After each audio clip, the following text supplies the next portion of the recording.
Hi guys, good day, नमस्ते, सत श्री अकाल, अस्सलाम वालेकुम। दोस्तों, आगे बढ़ते हैं।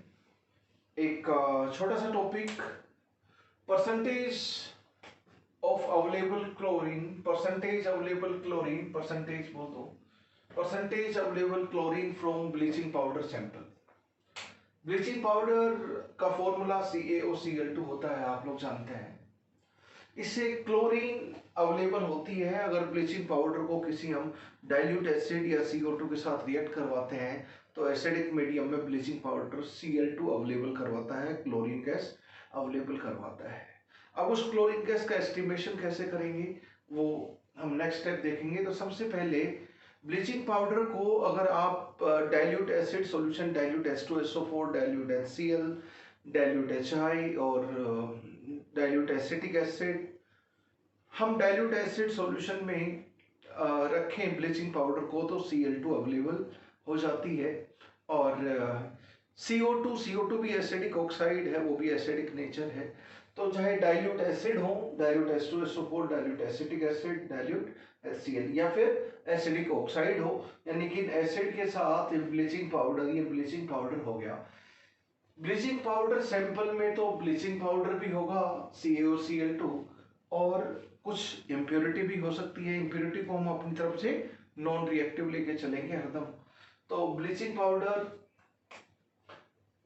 प्योर का अगर 1 मोल है CaOCl2 का, तो 1 मोल Cl2 हमें मिल रहा है। यहाँ पर बहुत ही आसानी से देख सकते हो, CaOCl2, Cl2 सबसे 1 मोल अलग कर दो, Cl2 सबसे 1 मोल अलग कर दो, वो अवेलेबल क्लोरीन है आपकी, है ना। कब अवेलेबल हुई? जब ब्लीचिंग पाउडर को हमने डाइल्यूट एसिड या फिर एसिडिक ऑक्साइड CO2 के साथ रिएक्ट करवाया। डाइल्यूट एसिड के साथ तो ये कैल्शियम सल्फेट बन जाएगा, एसिटिक एसिड है तो कैल्शियम एसिटेट बन जाएगा, और HCl है तो कैल्शियम क्लोराइड बन जाएगा। तो सल्फ्यूरिक एसिड के साथ कैल्शियम सल्फेट बन गया, एसिटिक एसिड के साथ कैल्शियम एसिटेट बन गया। यहाँ पे मुझे कैल्शियम एसिटेट लिखना चाहिए था, और यहाँ पर आपका कैल्शियम क्लोराइड होगा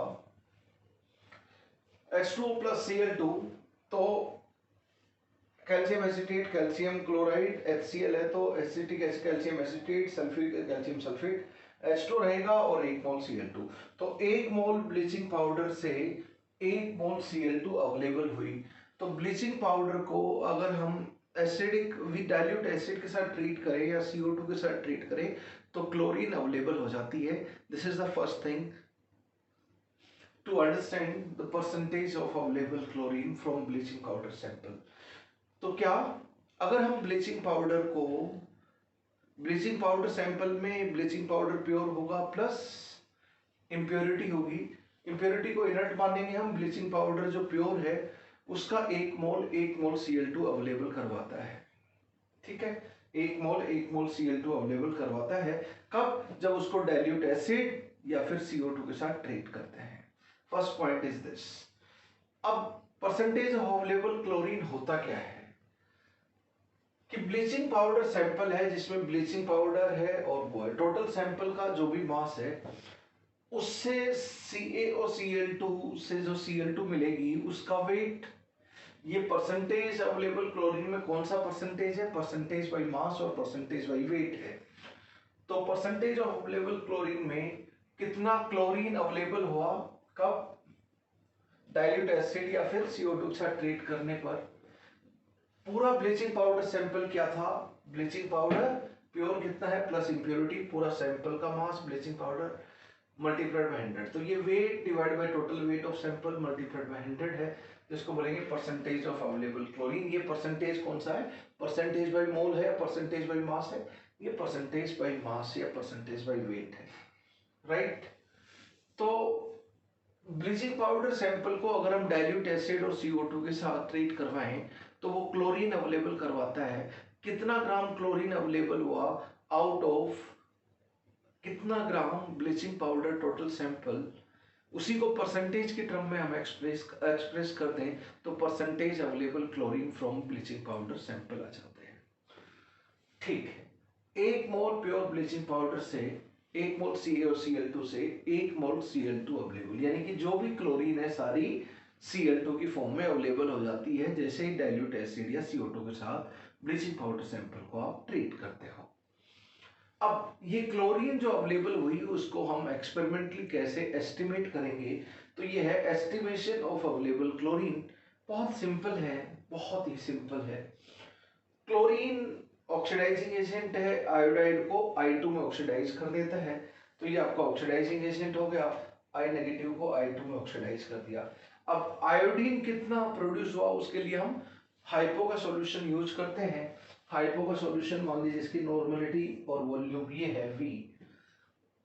एन फैक्टर देख लेते हैं, 0 है यहाँ पर Cl -1 है, -1 फ्रॉम 0, तो 0 to -1 1 इलेक्ट्रॉन। इसी तरह आयोडीन भी क्या है, -1 से 0, 0 से -1 1 इलेक्ट्रॉन। लेकिन Cl2 में 2 क्लोरीन है इसलिए इसका एन फैक्टर 2 हो गया, लेकिन इसका एन फैक्टर 1 है, जरूरत नहीं पड़ेगी। -1 से 0 1 इलेक्ट्रॉन, यहाँ पे 2 आयोडीन है, तो यहाँ पे एन फैक्टर आपका I2 का 2 हो गया और यहाँ पे एन फैक्टर 1 हो गया। वैसे भी आप देख लो बैलेंसिंग से 1 multiplied by 2 2, 2 multiplied by 1 2, 2 multiplied by 1 2 and 1 multiplied by 2 2। अब जो आयोडीन प्रोड्यूस हुई उसको हम कैसे एस्टिमेट करेंगे? क्लोरीन के लिए हमने पोटेशियम आयोडाइड को रिएक्ट करवाया। पोटेशियम आयोडाइड क्या हम लेंगे, एक्सेस में लेंगे। पोटेशियम आयोडाइड हम एक्सेस में लेंगे। जो I2 यहाँ पे लिबरेट हुआ उसको हमने हाइपो के साथ, Na2H2O3 क्या होता है, हाइपो। तो Na2H2O3 सॉल्यूशन के साथ अगर हम ट्रीट करें तो सोडियम आयोडाइड Na2H4O6, ये रिएक्शन टाइट्रेशंस में आयोडीन वाली जो टाइट्रेशन होती है, ये भी आयोडीन वाली टाइट्रेशन है, आयोडीन वाली जो टाइट्रेशन होती है उसमें ये रिएक्शन सबसे फेमस रिएक्शन है। आयोडीन की हाइपो के साथ रिएक्शन इज वेरी फेमस। ये reaction you will see hundreds and thousands of time while doing the numerical of titration involving iodine। iodine से related titration को हम further iodimetric और iodometric titration तो कैटेगरी में डिवाइड कर देते हैं। यहाँ पे हम आयोडीन जो लिबरेट हुई उस आयोडीन को हम हाइपो से एस्टिमेट करेंगे, ये हाइपो सॉल्यूशन है। अब एन फैक्टर इधर देखिए, इसमें जो इंडिकेटर यूज करते हैं स्टार इंडिकेटर के बारे में अभी बात करेंगे, पहले एन फैक्टर कैलकुलेट कर लेते हैं।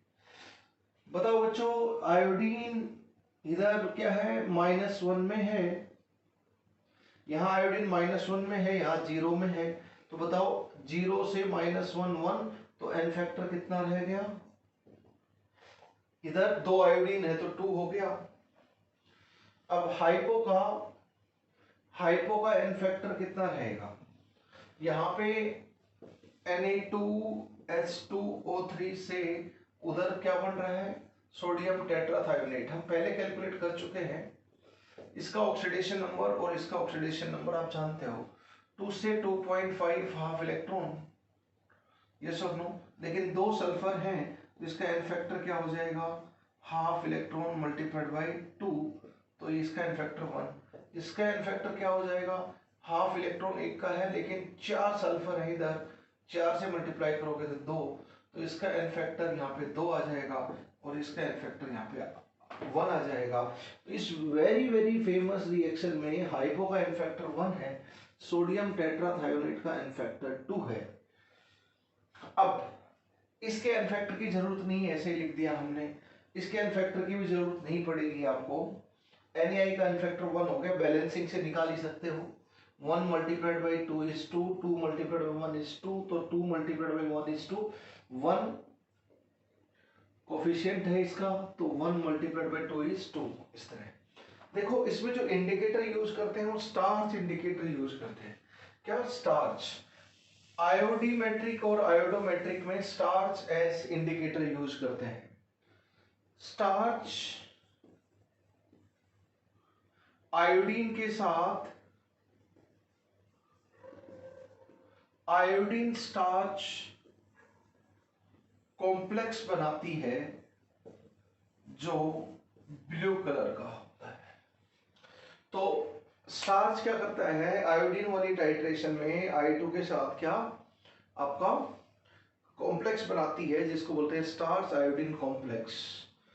तो starch iodine complex blue colour का होगा। तो स्टार्टिंग में आयोडीन है, इंडिकेटर स्टार्च के साथ ब्लू कलर का कॉम्प्लेक्स बना के रखेगी।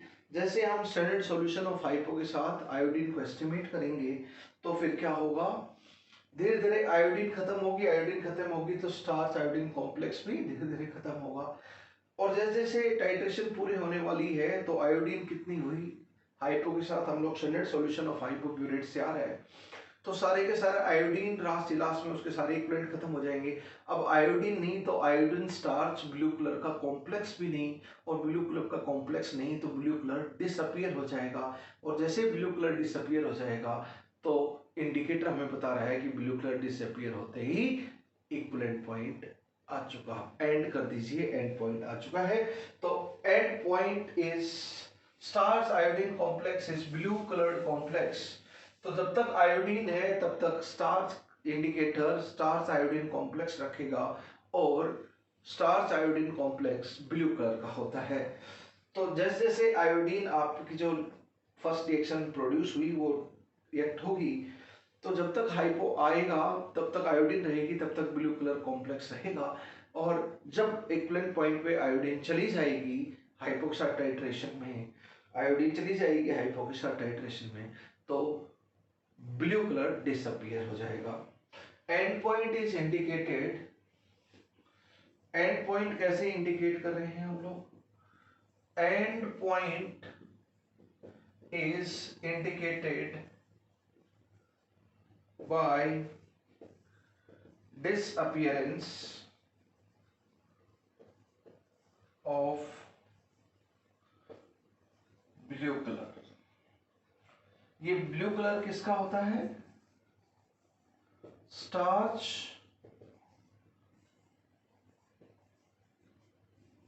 आयोडीन कॉम्प्लेक्स का होता है। मैं दोबारा से रिपीट करता हूं, यहां से जो आयोडीन प्रोड्यूस हुई उस आयोडीन को एस्टिमेट करने के लिए हाइपो स्टैंडर्ड सॉल्यूशन के साथ हम लोग टाइट्रेट करते हैं। आयोडीन है, आपने इंडिकेटर डाल दिया, फ्लास्क में स्टार्च भी, तो starch iodine blue colour complex बन गया। सॉल्यूशन ब्लू कलर का है due to starch iodine complex, starch indicator उसको ब्लू बना देता है आयोडीन के साथ। जैसे जैसे टाइट्रेशन आगे बढ़ेगी आयोडीन रिएक्ट कर जाएगी और धीरे धीरे आयोडीन स्टार्च आयोडीन कॉम्प्लेक्स कम होगा, इक्विवेलेंट पॉइंट पे ये पूरी तरह रिएक्ट कर जाएगी क्वांटिटेटिवली, तो starch iodine complex blue colour का कॉम्प्लेक्स नहीं रहेगा। तो क्या हो जाएगा, ब्लू कलर डिसअपियर हो जाएगा। जैसे ब्लू कलर डिसअपियर हो जाएगा तो इंडिकेटर स्टार्च हमें बता देगा कि ब्लू कलर गया, मतलब आयोडीन खत्म, मतलब टाइट्रेशन स्टॉप कर दीजिए, टाइट्रेशन का एंड पॉइंट आ चुका है। तो इंडिकेटर ब्लू कलर डिसअपियरेंस से एंड पॉइंट को इंडिकेट कर देता है। तो एक ब्लीचिंग पाउडर सैंपल से उसको डाइल्यूट एसिड के साथ ट्रीट करेंगे तो कितनी क्लोरीन लिबरेट हो रही है, weight of chlorine divide by जितना ब्लीचिंग पाउडर है उसका weight multiplied by 100 is percentage of available chlorine. अब देखो बच्चों इधर, अगर हम यहां पर एक चीज देखें कि इसका एन फैक्टर I2 का इस रिएक्शन में और I2 का एन फैक्टर इस रिएक्शन में, दोनों में I2 का एन फैक्टर क्या है, बराबर है। फर्स्ट रिएक्शन में जितनी भी I2 प्रोड्यूस हुई वो सेकंड रिएक्शन में कंज्यूम हुई, ठीक है। जब एन फैक्टर बराबर है तो वैसे तो इस इक्वेशन में सबके इक्विवेलेंट बराबर करो, लॉ ऑफ इक्विवेलेंस ऐसे बोलता है, इसमें सबके आपस में बराबर कर सकते हो जो रिएक्ट और प्रोड्यूस हुए उनके इक्विवेलेंट।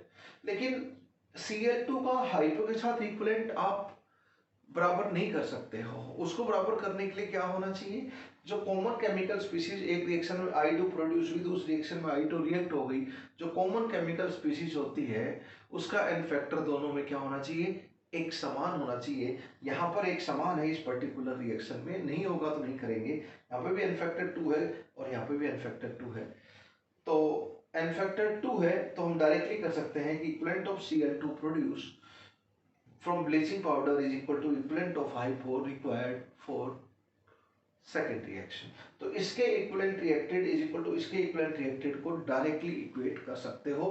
क्यों, क्योंकि I2 का n फैक्टर बराबर है। या फिर आपको जरा भी कंफ्यूजन हो तो आप इक्विवेलेंट ऑफ Cl2 से इक्विवेलेंट ऑफ I2 निकालें, फिर उससे मोल ऑफ I2 निकाल लें। यहाँ पे जितने मोल यहाँ प्रोड्यूस हुए उतने ही मोल यहाँ पे रिएक्ट होंगे। एक रिएक्शन से दूसरी रिएक्शन पे जैसे ही जंप करें इस तरह मल्टीपल रिएक्शन में, तो कॉमन केमिकल स्पीशीज के मोल अगर पहले से सारे के सारे दूसरे में रिएक्शन में रिएक्ट हुए हैं जो पहले में प्रोड्यूस हुए हैं, तो आप डायरेक्टली यहाँ पे मोल प्रोड्यूस और यहाँ पे मोल रिएक्टेड बराबर कर लें। जैसे मोल से फिर यहाँ पे नया फैक्टर उस हिसाब से इक्विवेलेंट निकाल लें, जितने इक्विवेलेंट इसके रिएक्ट हुए उतने इक्विवेलेंट इसके रिएक्ट होंगे। पर यहाँ पे आप डायरेक्टली कर सकते हैं equivalent of Cl2 reacted in first reaction is equal to equivalent of hypo reacted, और हाइपो का एन फैक्टर आपका 1 है और Cl2 का एन फैक्टर 2 है। Cl2 बताओ, 1 मोल Cl2 से 1 मोल CaCl2 यहाँ है, तो अगर इसका एन फैक्टर फर्दर आगे की रिएक्शन में 2 ही यहाँ कैरी करें तो इसका एन फैक्टर भी हम कैलकुलेशन के लिए 2, कोफिशिएंट बराबर तो एन फैक्टर भी बराबर। तो ब्लीचिंग पाउडर का एन फैक्टर हम क्या ले सकते हैं, 2 ले सकते हैं कैलकुलेशन के लिए। हालांकि ये एक रिडॉक्स रिएक्शन नहीं है, पर लॉ ऑफ इक्विवेलेंस को मैच करने के लिए कोफिशिएंट जिनके बराबर उनके इक्विवेलेंट्स भी बराबर, तो 1 मल्टीप्लाइड बाई 2 इक्विवेलेंट इसके होंगे, तो 1 मल्टीप्लाइड बाई 2 इक्विवेलेंट 2 2 होने चाहिए, इसलिए एन फैक्टर इसका 2 होना ही पड़ेगा to satisfy law of equivalence. Okay दोस्तों, ये एस्टिमेशन ऑफ क्लोरीन हम ऐसे करते हैं। अगर मैं आपको परसेंटेज ऑफ अवेलेबल क्लोरीन आपको समझ में आना चाहिए, एस्टिमेशन कैसे करते हैं वो तो वैसे ही आप कर लोगे, क्वेश्चन में डायरेक्टली देंगे तो आप you can do it very easily. Late us do numerical. एक बार मैं दोबारा से सारी कहानी रिपीट कर देता हूं कि बच्चों डाइल्यूट एसिड या फिर एसिडिक ऑक्साइड CO2 के साथ ब्लीचिंग पाउडर को ट्रीट करते हैं तो Cl2 क्लोरीन अवेलेबल होती है। ब्लीचिंग पाउडर सैंपल आपका 500 ग्राम है, उससे अगर 60 ग्राम क्लोरीन अवेलेबल हुई, कब जिस उसको डाइल्यूट एसिड या CO2 के साथ ट्रीट किया, तो wait of Cl2 60 gram divide by weight of bleaching powder sample जिसमें इंप्योरिटी वगैरह सब आ गई, तो 60 divided by 500 multiplied by 100 is your answer of percentage of chlorine available from bleaching powder sample. You people understood it? अब इसमें जो reactions थी, इसकी जो केमिस्ट्री थी, percentage of available chlorine topic की, वो हम लोग डिस्कस कर चुके हैं। Late us do numerical. ये आपको फॉर्मूला बहुत ही आसान है, कितना क्लोरीन है टोटल, कितना ब्लीचिंग पाउडर सैंपल है मल्टीप्लाइड बाय 100, वो कर दोगे बाय मास तो परसेंटेज ऑफ अवेलेबल क्लोरीन आ जाएगी। परसेंटेज अवेलेबल क्लोरीन का हम लोग बच्चों न्यूमेरिकल करते हैं। Late us do certain numericals on percentage of available chlorine. आपको हम लोग 2-3 न्यूमेरिकल करते हैं इसके ऊपर। सबसे पहले फर्स्ट न्यूमेरिकल बच्चों देखो, 3.5 gram sample of bleaching powder suspended in water was treated with enough acetic acid and KI solution. क्या किया आपने,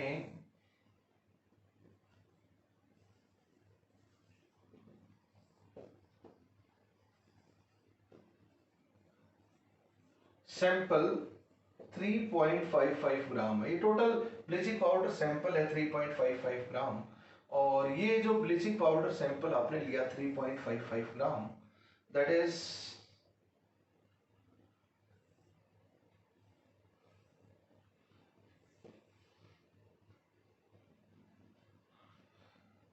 सस्पेंडेड इन वाटर, वाटर में डाल दिया तो ये सॉल्यूशन बन गया है इसका।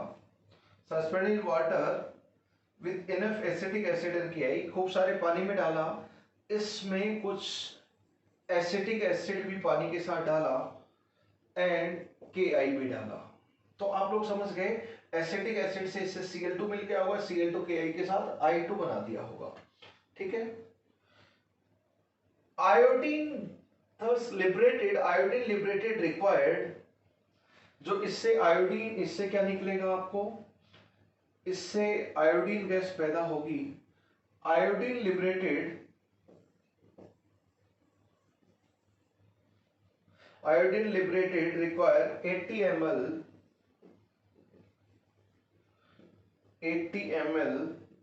0.2 molar hypo solution for titration।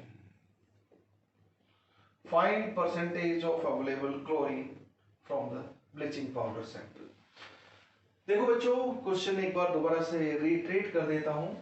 Bleaching powder sample 3.55 ग्राम है, जिसमें ब्लीचिंग पाउडर भी है, इम्प्योरिटी भी है, सब है। इसको हम खूब सारे पानी में डालते हैं, इसका सॉल्यूशन बनाते हैं और उस सॉल्यूशन में कुछ एसिडिक एसिड डालते हैं ताकि ब्लीचिंग पाउडर से Cl2 मिल जाए, और फिर Ki के साथ भी ट्रीट करते हैं। तो ब्लीचिंग Cl2 Ki के साथ अभी रिएक्शन देखा था, I2 लिबरेट करेगा। जो इससे I2 लिबरेट हुआ, उसका I2 लिबरेट हुआ, उसको एस्टिमेट किया तो इतना ml, इतना molar, 0.2 molar, 80 ml hypo solution required हुआ।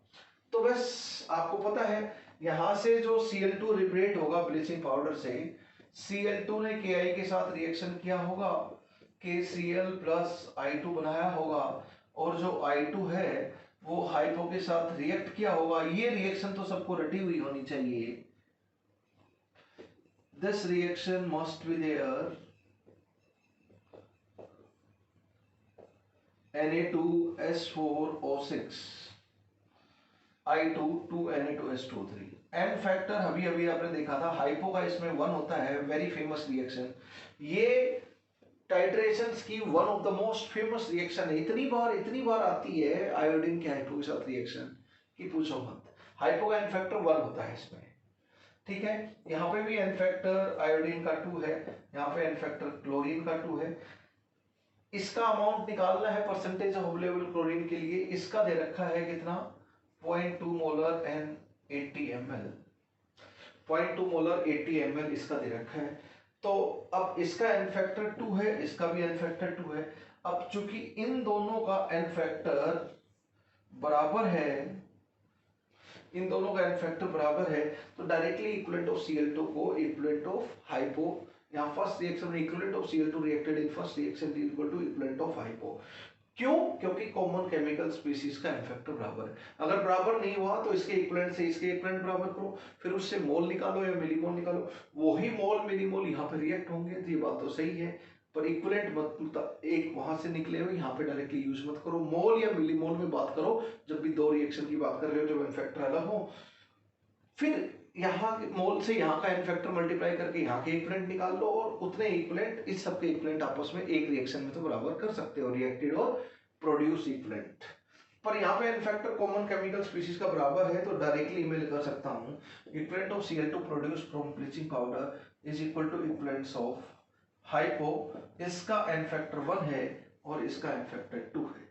इससे मैं wait of Cl2 produce divide by molar mass Cl2 थी, तो मोल हो गया। ये कितना हो गया, इक्विवेलेंट, ये तो मोल हो गया, मोल मल्टीप्लाई एन फैक्टर इक्विवेलेंट, और ये हो गया आपका मिली इक्विवेलेंट, मिली इक्विवेलेंट कर देते हैं। और उधर हाइपो कितना हो जाएगा, 0.2 मोलर है, एन फैक्टर 1, तो ये नॉर्मल हो गया। वॉल्यूम कितना है आपका, 80 ml है, 80 ml आपका वॉल्यूम है। तो this is, let us do some calculation. Weight of Cl2 कितना आ जाएगा बच्चों, ये हो गया आपका, दिस इज 10 10 16 हो गया। तो ये कितना आ जाएगा, 16 मल्टीप्लाइड बाई 71 डिवाइडेड बाई 2, और उधर 10⁻³ हो जाएगा। तो ये 8 जा, बाद में हम कैलकुलेशन कर लेंगे। 17 मल्टीप्लाइड बाई 10⁻³ ये ग्राम हो गया। तो what is the percentage of available chlorine, percentage of weight of chlorine कितना है, 8 मल्टीप्लाइड बाई 71 मल्टीप्लाइड बाई 10⁻³। बताओ टोटल कितना है, 3.55 है, और multiplied by 100, weight of chlorine sample का weight multiplied by 100, this is our formula. So अगर हम यहाँ पर देखें, इसको अगर हम 100 ऊपर ले जाए 3.55, तो 100 और लास्ट लेके आ जाते हैं ऊपर 3.55, ये कितना होगा, 5 जा हो गया, राइट। ये 2 0 और 1 0, 3 0, 3 0 के साथ गई, ये कितना हो गया, 80/5 दैट इज 16, तो 16% इज योर आंसर। बहुत ही आसान कैलकुलेशन है, very easy calculation for doing numerical. तो परसेंटेज ऑफ अवेलेबल क्लोरीन हमारा आ गया।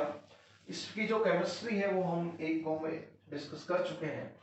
डायरेक्टली I2 का एन फैक्टर बराबर है, इसलिए डायरेक्टली Cl2 के एन फैक्टर से उसके एन फैक्टर को इक्वेट कर सकते हैं।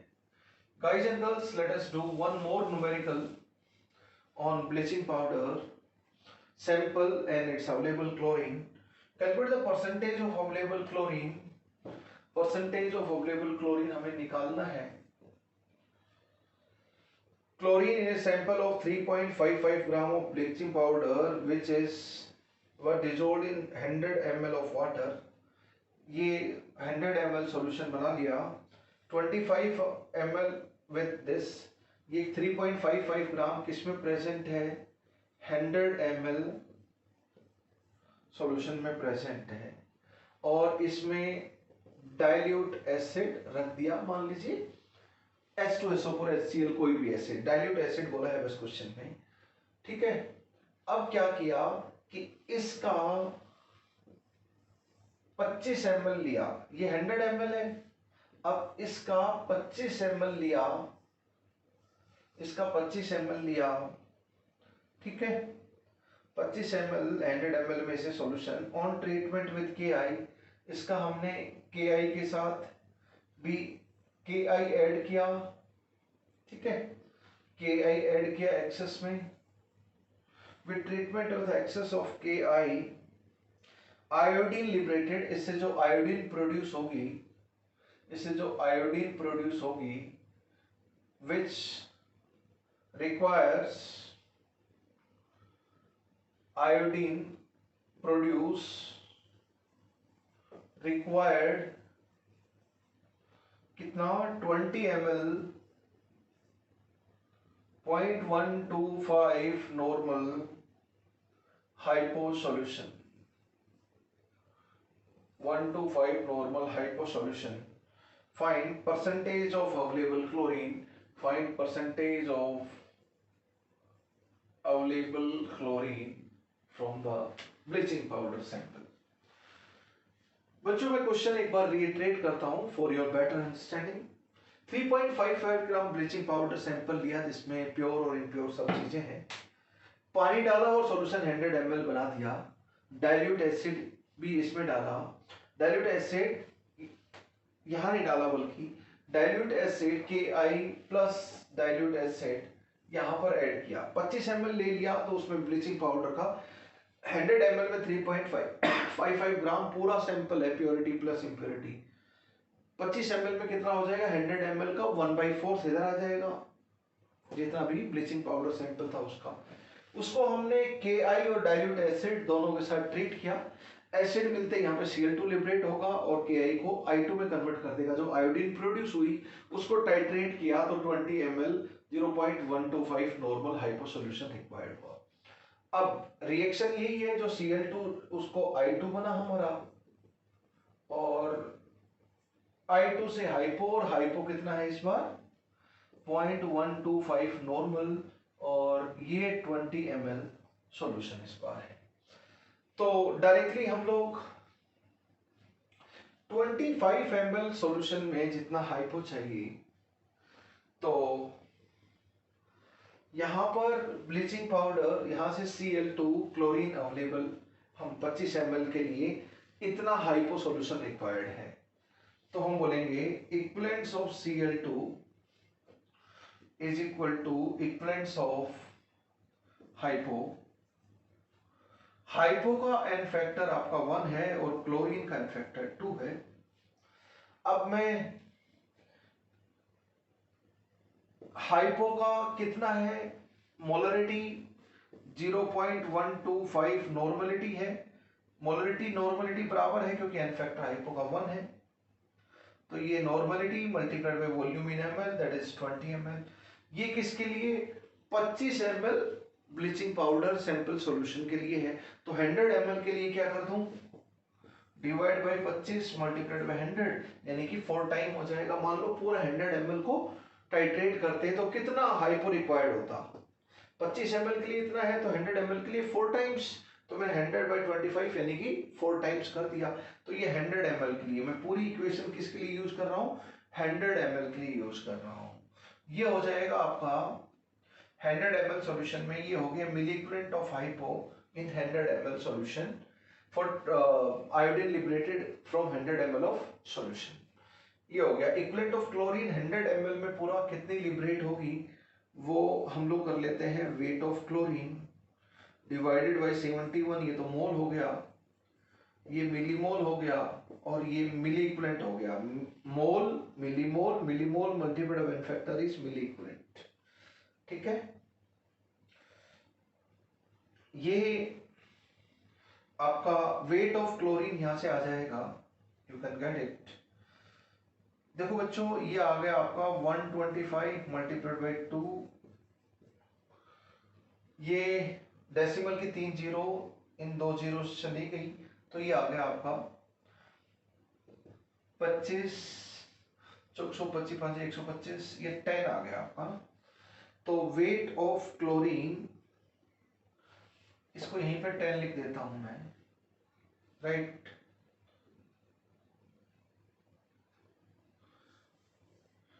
तो वेट ऑफ क्लोरीन कितनी मिली, from 3.55 gram of sample, 10 multiplied by 71 divide by 2 multiplied by 10⁻3, ये आपका ग्राम में है, W/M में, W ग्राम में, तो ये 71 ग्राम पर मोल। बताओ परसेंटेज ऑफ अवेलेबल क्लोरीन कितना है, weight of chlorine 10 multiplied by 71 divided by 2 multiplied by 10⁻3, ये वेट ऑफ क्लोरीन है, डिवाइड बाय 3.55 पूरा ग्राम मल्टीप्लाइड बाय 100, तो मल्टीप्लाइड बाय 100 करेंगे हम, तो this is very easy calculation. 71 multiplied by ये 1000 हो गया, divide by 2 multiplied bye 3.55 multiplied by 1000 से 1000 गया, एंड 71 3.55 आपकी वैल्यू आ जाएगी, 1000 से 1000 चला गया, तो ये ऊपर आ गया 35.5 और नीचे आ गया 3.55, तो 10% आपका आंसर हो गया। बहुत इजी कैलकुलेशन है फॉर न्यूमेरिकल। दोस्तों this is very simple kind of case, percentage of available chlorine. बस 100 ml में जितने हैं तो 25 ml में उसके 1/4 हो जाएंगे। बस ये वॉल्यूम बड़ा सॉल्यूशन बना लेंगे किसी भी चीज का, प्योर इम्पोर्ट सैंपल का, और उसका एक पोर्शन फाइनल टाइट्रेशन के लिए यूज करेंगे, तो उसके कॉरस्पॉन्डिंगली कितने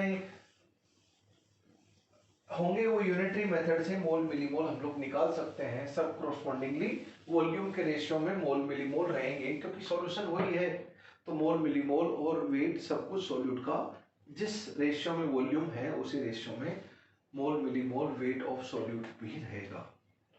अब हम एक टॉपिक करते हैं, volume strength of H2O2 aqueous solution।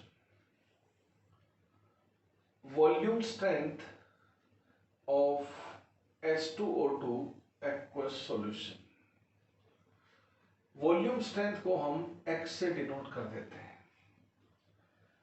H2O2 का जो aqueous solution है बच्चों, वो H2O2 solute हो गया, and this is your solvent and this is your solute। ये solute है, ये solvent है। हम लोग जानते हैं कि H2O2 थोड़ा सा अगर हम टेम्परेचर बढ़ाते हैं, सनलाइट की प्रेजेंस हो या फिर कोई ट्रांजिशन मेटल वगैरह H2O2 के सॉल्यूशन में डालते हैं, तो H2O2 तुरंत H2O+O2 में अपने आप डिकम्पोज होता चलता है। इसलिए सनलाइट में नहीं रखते हैं H2O2 के सॉल्यूशन को हम, अवे फ्रॉम रेडिएशन रखते हैं, अवे फ्रॉम सनलाइट रखते हैं, क्योंकि उसका डिकम्पोजिशन ज्यादा तेजी से होने लगता है इन प्रेजेंस ऑफ।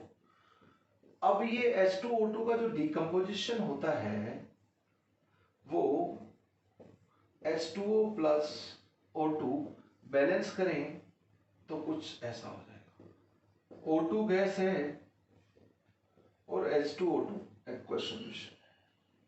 इससे अगर 2 मोल इसके टूटते हैं पूरी तरह तो 1 मोल ऑक्सीजन का बनता है। 2 मोल मतलब 2, इसका मोलर मास हो गया 34, 2 मल्टीप्लाइड बाय 34 ग्राम अगर इसके रिएक्ट होते हैं तो ऑक्सीजन का 1 mole oxygen means 22.4 litre at STP, यानी कि 22,400 ml oxygen as per stoichiometry of this equation produce होते हैं। 68 ग्राम H2O2 टूटता है, इसकी स्टोइकियोमेट्री बोलती है, तो 1 मोल यानी कि 22,400 ml ऑक्सीजन STP के ऊपर अवेलेबल हो जाती है on complete decomposition of H2O2 present in solution. 2 मोल से 1 मोल O2 तो 68 ग्राम से वॉल्यूम में, मास और वॉल्यूम में बात करें तो इस तरह मोल मोल में तो 2 मोल से 1 मोल, इसको मास में कन्वर्ट कर लिया, उसको वॉल्यूम में। अच्छा, वॉल्यूम स्ट्रेंथ ऑफ H2O2 होता क्या है? वॉल्यूम स्ट्रेंथ ऑफ H2O2 एक कॉन्सेंट्रेशन टर्म है। आप लोगों ने 9 कॉन्सेंट्रेशन टर्म मोल कॉन्सेप्ट में पढ़ी है। उसमें molarity, normality, strength, percentage weight by volume, percentage by mass, mole fraction, molarity, बहुत सारी टर्म, 9 कॉन्सेंट्रेशन टर्म मैंने बताया था वहां पर, आप लोगों के साथ डिस्कस किया था कि बच्चों ये जो कॉन्सेंट्रेशन टर्म है ये जनरलाइज कॉन्सेंट्रेशन टर्म है। क्या है? जनरलाइज, यानी कि H2O2 सॉल्यूशन के लिए मोलरिटी, नॉर्मलिटी, स्ट्रेंथ, ये सब चीजें यूज कर सकते हैं। H2SO4 के सॉल्यूशन के लिए भी यूज कर सकते हैं, एसिटिक एसिड के सॉल्यूशन के लिए भी यूज कर सकते हैं। It is generally for all solutions. लेकिन कुछ स्पेशलाइज कॉन्सेंट्रेशन टर्म है। आज वो दिन आ गया है जब हम स्पेशलाइज कॉन्सेंट्रेशन टर्म की बात करेंगे। ये वॉल्यूम स्ट्रेंथ ऑफ H2O2 यहाँ पर है, ये सिर्फ H2O2 सॉल्यूशन के लिए ही है। वॉल्यूम स्ट्रेंथ, इसको हम एक्स से डिनोट करेंगे, H2O2 के नई स्पेशल कॉन्सेंट्रेशन टर्म है। स्ट्रेंथ ग्राम पर लीटर यूनिट वाली जनरलाइज है। परसेंटेज स्ट्रेंथ यानी कि परसेंटेज W/V वो भी जनरलाइज है, इसके लिए भी H2O2 के सॉल्यूशन के लिए भी है, बाकी सब सॉल्यूशन के लिए भी। लेकिन वॉल्यूम स्ट्रेंथ वाली जो है, हम इसको एक्स से डिनोट करेंगे, ये सिर्फ H2O2 सॉल्यूशन के लिए, ये H2SO4 के एक्वस सॉल्यूशन के लिए नहीं है। एसिटिक एसिड के एक्वस सॉल्यूशन के लिए वॉल्यूम स्ट्रेंथ नहीं है। स्ट्रेंथ और परसेंटेज स्ट्रेंथ जनरलाइज सबके लिए है, लेकिन वॉल्यूम स्ट्रेंथ सिर्फ और सिर्फ इसी सॉल्यूशन के लिए हम लोग डिफाइन करते हैं। अब वॉल्यूम स्ट्रेंथ में एक वर्ड आता है volume. Volume strength concentration term को कैसे डिफाइन करते हैं, क्या इसका मतलब है? H2O2 सॉल्यूशन की जो मोलरिटी, नॉर्मलिटी है, उसका वॉल्यूम स्ट्रेंथ से क्या रिलेशन है? तो सबसे पहले तो मैं सबसे इंपॉर्टेंट बात कर लेता हूं, relation between volume strength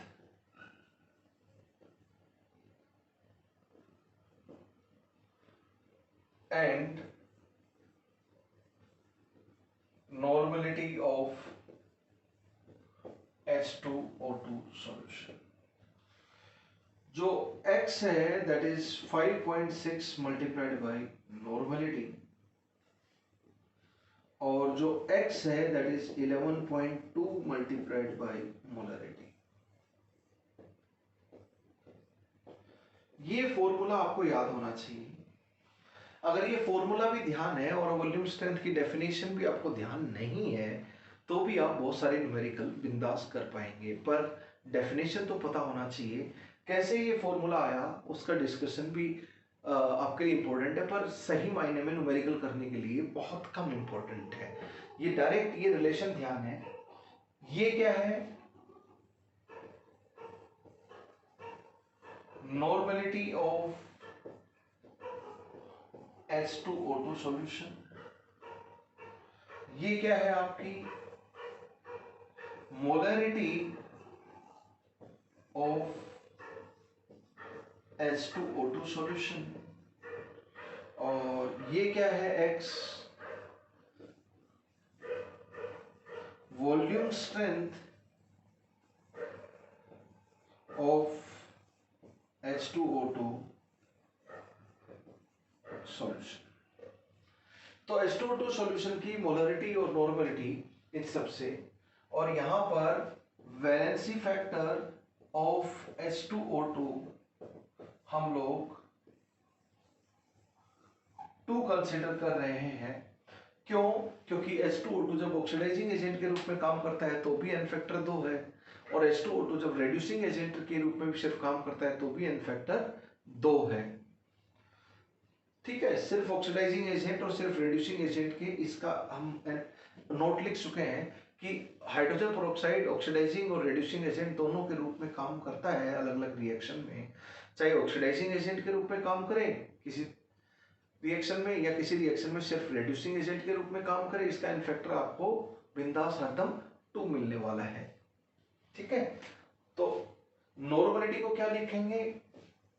molarity multiplied by n factor. तो यहाँ पे मोलरिटी मल्टीप्लाइड बाय 2 लिख दूं, तो इसी की जगह पर अगर मोलरिटी मल्टीप्लाइड बाय 2 लिख दूं तो 5.6 मल्टीप्लाइड बाय 2 वही तो आ गया 11.2। तो यहाँ पे एन फैक्टर हम 2 लेकर चले हैं। क्या एन फैक्टर हम 2 लेकर चले हैं, क्योंकि H2O2 की रिएक्शन में एन फैक्टर 2 ही रहता है मोस्टली।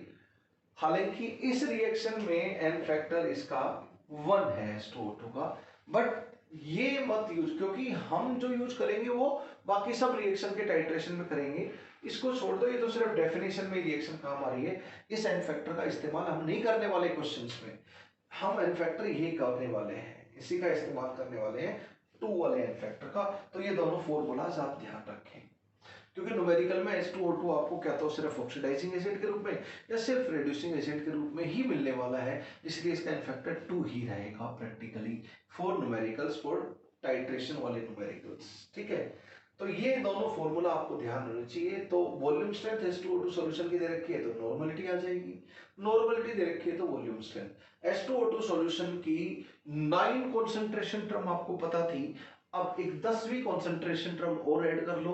कोई भी एक कंसंट्रेशन टर्म दे दिया जाए और दूसरी पूछ लिया जाए तो 10 की 10 आप एक देने के बाद दूसरी निकाल सकते हो, जैसा कंसंट्रेशन टर्म और concentration unit in the chapter mole concept हम लोगों ने किया था।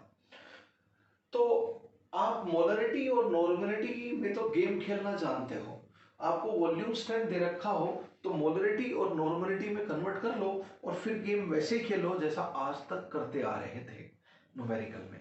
तो वॉल्यूम स्ट्रेंथ से ज्यादा पंगा ही नहीं लेना क्वेश्चन करते टाइम।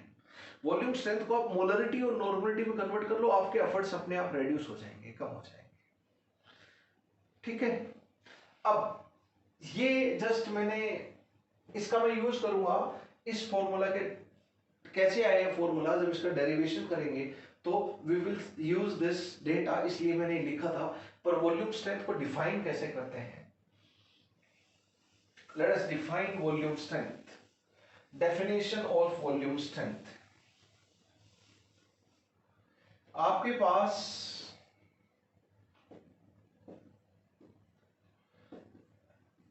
H2O2 का सॉल्यूशन है, इससे जो O2 मिली उसको STP के ऊपर दो चीज का वॉल्यूम ले लेना, एक वॉल्यूम ऑफ सॉल्यूशन इस सॉल्यूशन का, दूसरा volume of O2 eight STP। अगर इसके 1 लीटर से जो भी H2O2 इसमें छुपी हुई है उससे इस इक्वेशन के अनुसार O2 पैदा होगी, H2O2 डिकम्पोज हो जाएगा। तो अगर 1 लीटर सॉल्यूशन ले लें और उसमें H2O2 जो भी है सारी टूट जाए, O2 में चली जाए, तो जो O2 लिबरेट होगी उसको 1 atm एंड 0 डिग्री सेल्सियस के ऊपर रखें, यानी कि STP के ऊपर रखें 1 atm कंडीशन के ऊपर एंड 0 डिग्री सेल्सियस पे, तो मान लीजिए 10 लीटर O2 का आता है। दो वॉल्यूम है, एक वॉल्यूम ऑफ O2 एक वॉल्यूम ऑफ H2O2 सॉल्यूशन, ये लीटर में तो ये भी लीटर में। तो अगर इसके 1 लीटर सॉल्यूशन से 10 लीटर O2 पर एसटीपी के ऊपर मेजर करेंगे, वो 10 लीटर आती है, तो हम बोलेंगे कि volume strength of solution is 10V। जैसे मोलरिटी को 10 मोलर लिखते हैं, वैसे वॉल्यूम स्ट्रेंथ को 10V लिख देंगे। ठीक है। अगर इसके 1 ml से इसका 20 ml मिलता है, जो भी H2O2 है सारा टूटे और O2 पैदा हो और उसको एसटीपी पर रखें, 20 ml आए, दोनों यूनिट सेम रखना, तो हम बोलेंगे volume strength of H2O2 solution is 20। ठीक है। अगर ये 1 मीटर क्यूब है और ये 20 भी मीटर क्यूब है, तो हम बोलेंगे वॉल्यूम स्ट्रेंथ इज 20 वॉल्यूम। तो 1 unit volume H2O2 aqueous solution में जितना भी H2O2 है सारा टूट जाए एज पर दिस रिएक्शन। तो जिससे जो O2 पैदा होगी उसको एसटीपी के ऊपर रखोगे, तो 0 डिग्री सेल्सियस 1 atm के ऊपर O2 का जितना भी वॉल्यूम होगा from unit volume of H2O2 solution, उसी को ही वॉल्यूम स्ट्रेंथ की वैल्यू बोल दी जाएगी। तो volume strength is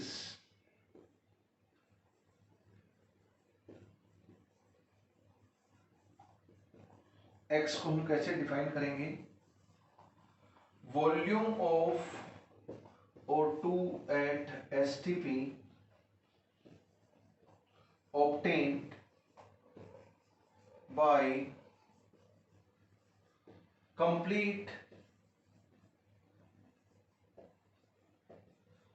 decomposition. Complete word की इज्जत करना, कंप्लीटली 2 मोल डिकम्पोज होगा तो 1 मोल O2 पैदा होगा, और जितना भी H2O2 है सारा डिकम्पोज होना चाहिए जो सॉल्यूशन में। तो complete volume of O2 liberated bye complete decomposition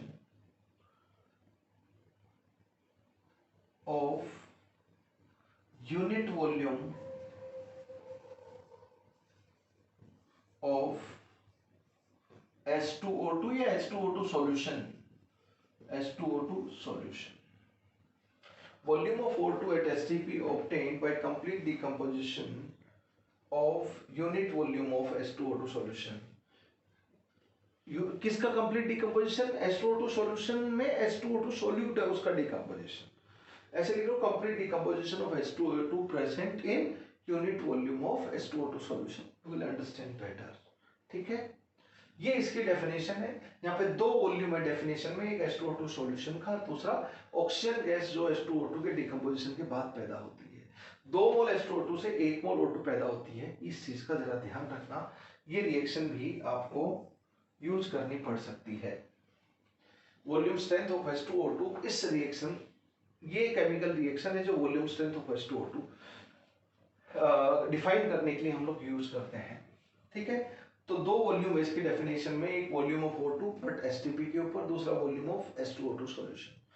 इसकी यूनिट मीटर क्यूब, तो ये भी मीटर क्यूब, ये लीटर तो ये भी लीटर। अगर 20 वॉल्यूम H2O2 सॉल्यूशन है, 20 वॉल्यूम H2O2 सॉल्यूशन है, मान लीजिए इसका 20 ml है और इसका 1000 ml है फॉर एग्जाम्पल, तो 20 ml से 1000 ml मिला, तो इसके 1 ml से कितना मिलेगा, 1000 ml डिवाइड बाय 20 यानी कि 50। तो इसका जो वॉल्यूम स्ट्रेंथ होगा H2O2 सॉल्यूशन का, वो 50 वॉल्यूम होगा। समझ गए, 50 वॉल्यूम होगा। तो what I mean by it, if volume strength is 20V, it implies 20 volume of O2 at STP is obtained by decomposition of H2O2 present in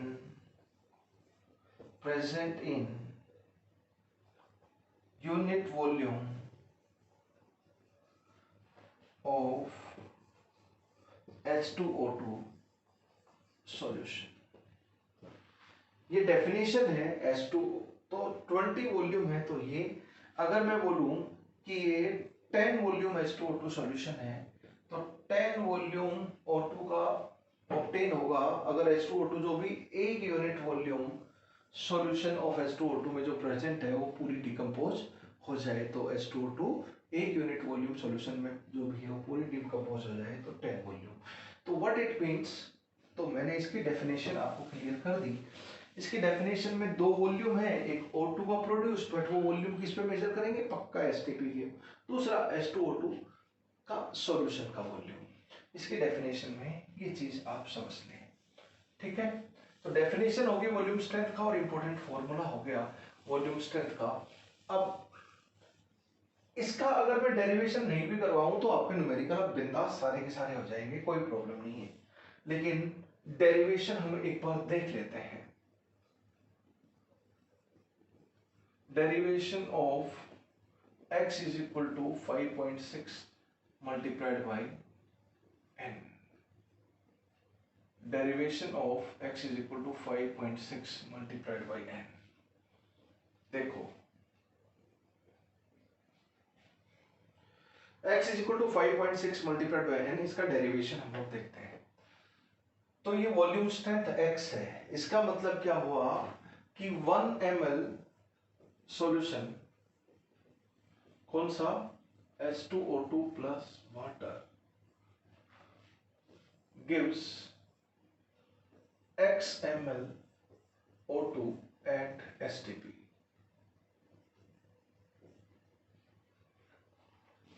अगर volume strength आपका x है तो उसका मतलब ये है, हमने x ले लिया। इतना यहां पे समझ में आता है। अब इसको उल्टा कर लो, है ना। 22,400 ml 68 ग्राम H2O2 से 22,400 ml 1 ml O2 STP के ऊपर किससे मिलती है, 1 ml 68 divide by 22 400 gram H2O2 से मिलेगी हमें। H2O2 मतलब सॉल्यूट से। और x ml, हमें तो x ml देखना है, x ml O2 देखना है। x ml oxygen at STP किससे मिलेगी, 68 divide by 22400 multiplied by x gram H2O2 से मिलेगी। इतना समझ में आ गया। x ml O2 जिससे भी मिलती है उस वॉल्यूम को 1 ml बोलेंगे। x ml O2 कहां से आई है, 1 ml सॉल्यूशन से आई है।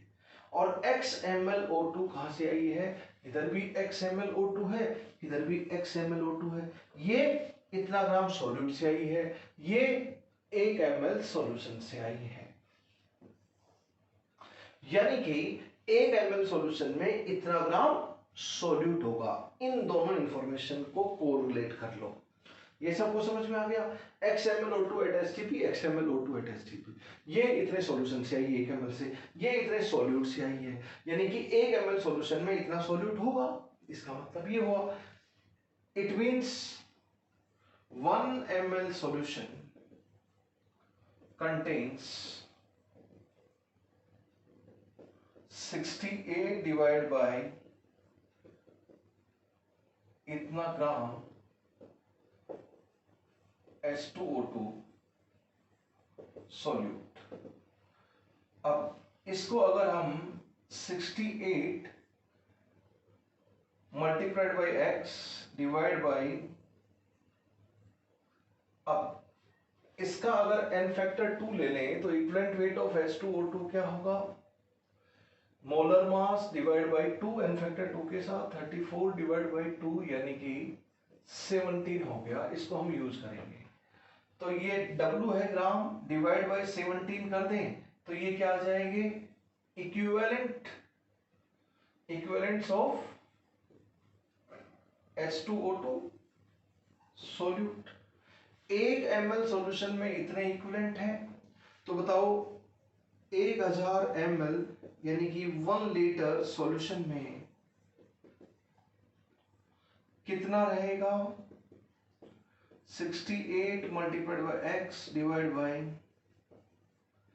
multiplied by 17 multiplied by 1000 इतने इक्विवेलेंट रहेंगे ऑफ H2O2 सॉल्यूट। एक लीटर सॉल्यूशन में जितने इक्विवेलेंट ऑफ सॉल्यूट है वही तो क्या है, नॉर्मेलिटी होती है, वही तो क्या होती है, नॉर्मेलिटी होती है। हेंस नॉर्मेलिटी इज, यही नॉर्मेलिटी है, एक लीटर सॉल्यूशन में जितना इक्विवेलेंट ऑफ सॉल्यूट है वही नॉर्मेलिटी है। तो नॉर्मेलिटी क्या हो गया बच्चों, 68 multiplied by x divide by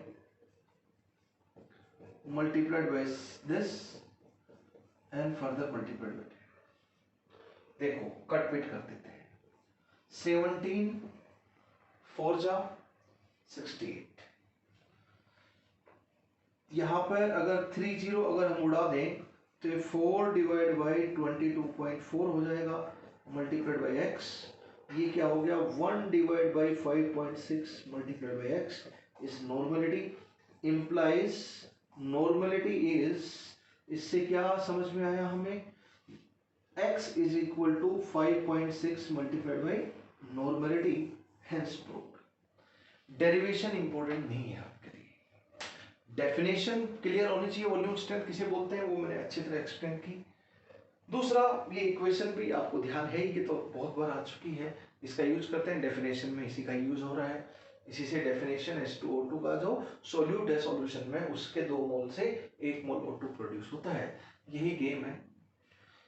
direct ये फॉर्मूला ध्यान रखें, ये H2O2 सॉल्यूशन का वॉल्यूम स्ट्रेंथ है, ये H2O2 सॉल्यूशन की नॉर्मेलिटी है। बस आपको जब भी वॉल्यूम स्ट्रेंथ पूछा हो तो आप मोलरिटी नॉर्मेलिटी निकाल लें, वो पूरा जैसे करते थे अभी तक करते आ रहे हो, मोल कॉन्सेप्ट मोलरिटी और इक्विवेलेंट कॉन्सेप्ट नॉर्मेलिटी का यूज करते हुए वैसे ही गेम खेलें, और लास्ट में इस रिलेशन से आप वॉल्यूम स्ट्रेंथ निकाल दें, एक्स निकाल दें इनपुट करके। आप कुछ मत करो, बस मोलरिटी और नॉर्मेलिटी वाला relation x is equal to 5.6 multiplied by normality and x is equal to 11.2 multiplied by n factor 2। क्यों लिया है H2O2 का, क्योंकि n फैक्टर आप रिएक्शन में यूज करोगे H2O2 का, वो 2 ही यूज होने वाला है। क्यों, क्योंकि वो सिर्फ ऑक्सीडाइजिंग एजेंट और सिर्फ रिड्यूसिंग एजेंट की फॉर्म में न्यूमेरिकल में आप देखोगे almost all the times, not exactly 100% but almost all the time वही मिलने वाला है आपको, ऑलमोस्ट 100% टाइम वही मिलने वाला है इनफैक्ट 2H2O2 का, जब वो रिडॉक्स रिएक्शन में ऑक्सीडाइजिंग या रिड्यूसिंग एजेंट किसी एक के रूप में काम करेगा। दोस्तों बस अब न्यूमेरिकल की बारी आ गई। तो formula x is equal to 5.6 multiplied by n and x is equal to 11.2 multiplied by molarity H2O2 solution की, ये दो रटे हुए होने चाहिए आपको। x एग्जाम्पल 1 देखते हैं हम लोग, एग्जाम्पल 1 देखते हैं। देखो बच्चों, first if volume strength of H2O2 solution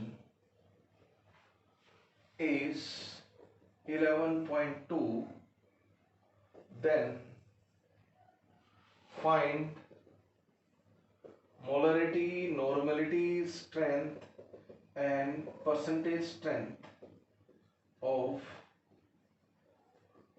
same solution। वो सब आपको निकालना है। तो बस x की वैल्यू 11.2 भी दे दी, तो x क्या होता है 5.6 मल्टीप्लाइड बाय n, 11.2 हो गया multiplied by 5.6 multiplied by n, तो नॉर्मेलिटी कितनी हो गई 2 इक्विवेलेंट पर लीटर।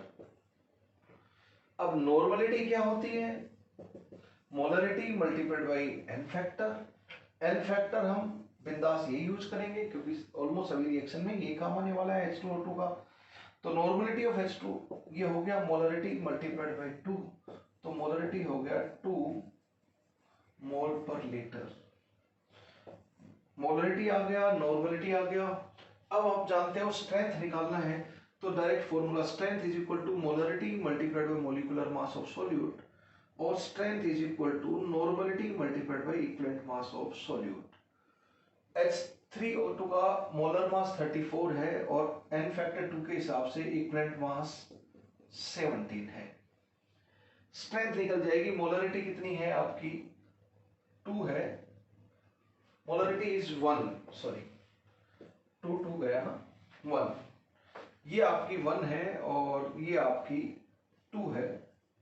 आपका आंसर आ जाएगा स्ट्रेंथ का, किसी भी फॉर्मूला से आप निकाल लें, स्ट्रेंथ इज 34 ग्राम पर लीटर। आपको यूनिट ध्यान होगी स्ट्रेंथ की क्या होती है, 34 ग्राम पर litre.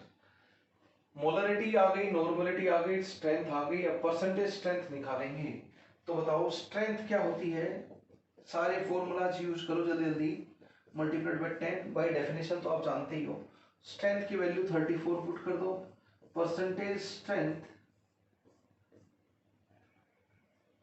Multiplied by 10 is equal to 3.4%। ये आपका आंसर हो गया। एक तो ये स्टैंडर्ड टाइप का क्वेश्चन, वॉल्यूम स्ट्रेंथ दे दें। अब H2O2 सॉल्यूशन के लिए कितनी कंसंट्रेशन टर्म हो गई आपके पास, 10 हो गई, 10 कंसंट्रेशन टर्म हो गई H2O2 सॉल्यूशन के लिए। एक H2O2 सॉल्यूशन के लिए कंसंट्रेशन टर्म होगी वॉल्यूम स्ट्रेंथ, और 9 तो है ही वो, molarity, normality, percentage weight by volume, ppm, molarity, 9, तो 10 कंसंट्रेशन टर्म हो गई। कोई भी एक दे दे और बची हुई 9 पूछ सकता है H2O2 सॉल्यूशन के लिए। तो आपने X दे दिया और बची हुई 9 में से 4 पूछ लिया, यही क्वेश्चन था। तो अब 10 में से कोई भी दे देंगे और कोई भी पूछ लेंगे फॉर H2O2 सॉल्यूशन। तो आगे से H2O2 सॉल्यूशन के लिए 10 कंसंट्रेशन टर्म का आपस में कोरिलेशन आप जानते हो। एक कड़ी जोड़ दी बस, x is equal to 5.6 multiplied by n, बस इससे n आ जाएगा। n आने के बाद n फैक्टर 2 लेके चलना है, ठीक है, with n factor H2O2 is 2, ये ध्यान रखें, है ना, आपका काम हो जाएगा, it will be done. Numerical और करते हैं हम लोग।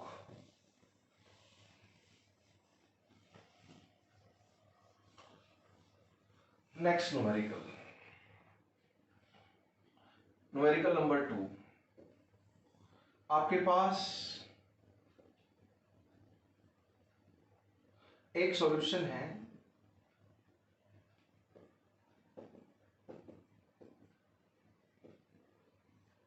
H2O2 सॉल्यूशन, दूसरा भी H2O2 सॉल्यूशन है आपके पास,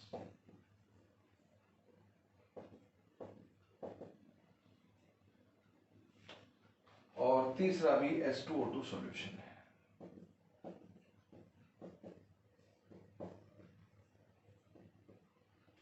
इसका वॉल्यूम आपने 1 लीटर लिया, इसका वॉल्यूम आपने 1 लीटर लिया, इसका वॉल्यूम भी आपने 1 लीटर लिया, ठीक है। इसकी जो वॉल्यूम स्ट्रेंथ है वो 5.6 वी ले लेते हैं, इसकी वॉल्यूम स्ट्रेंथ है वो 11.2 वी है, और इसकी वॉल्यूम स्ट्रेंथ है वो 22.4 वी ले लेते हैं।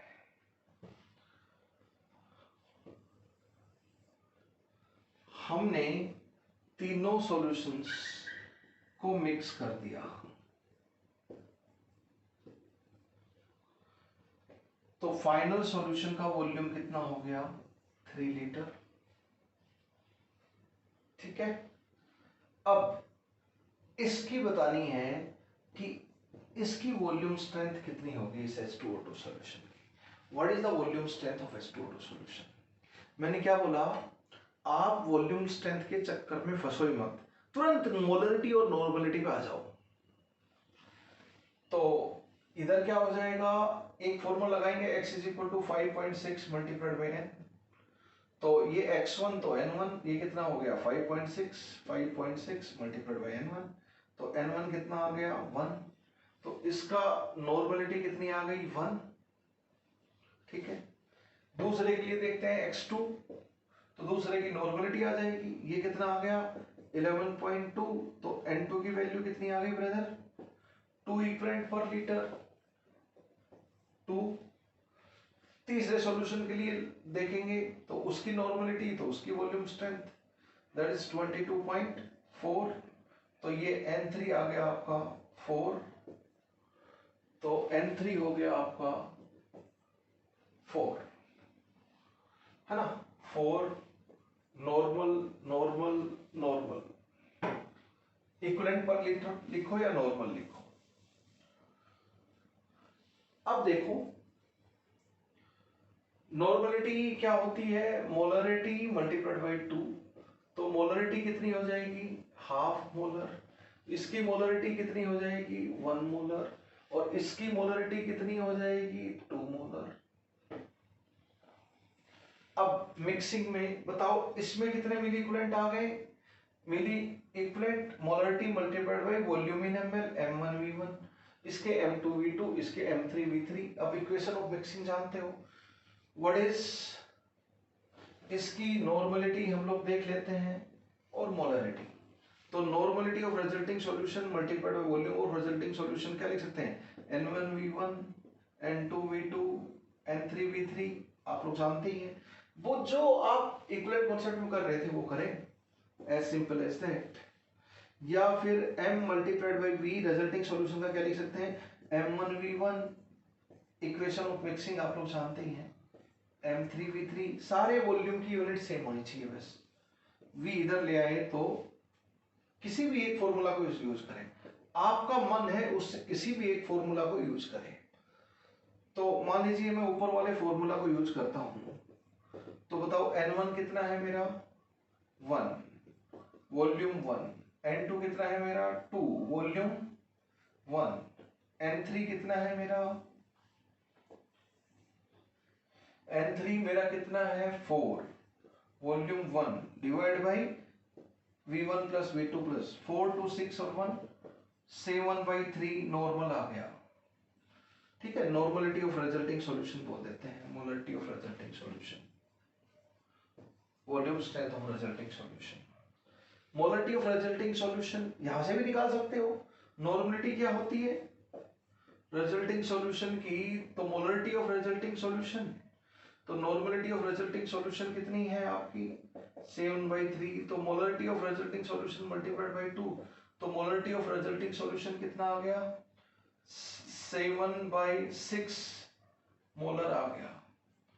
तो इसका आंसर 7/6 मोलर आ गया, इसका आंसर 7/3 मोलर आ गया, यस और नो।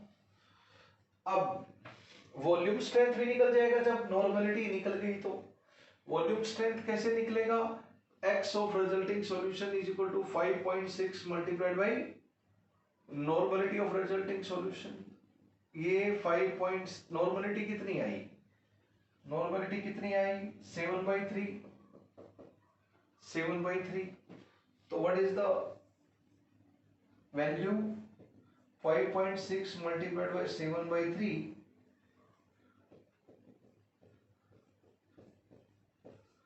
ये आपका वॉल्यूम स्ट्रेंथ हो गया। These are your answers. आप नॉर्मलिटी निकाल ली तो सब कुछ निकाल ही लोगे पूरा मोल कॉन्सेप्ट के रिलेशन यूज करते हुए। अगर मोलरिटी निकाल ली तो भी बात बन जाती, m1 v1 m1 पता है मुझे, m1 v1 पता है, m2 v2 पता है, m3 v3 पता है और v पता है v रिजल्टेंट, तो इससे भी आ जाएगा आपका आंसर, चाहे इससे पुट करके निकाल लो आंसर वही आएगा मोलरिटी का।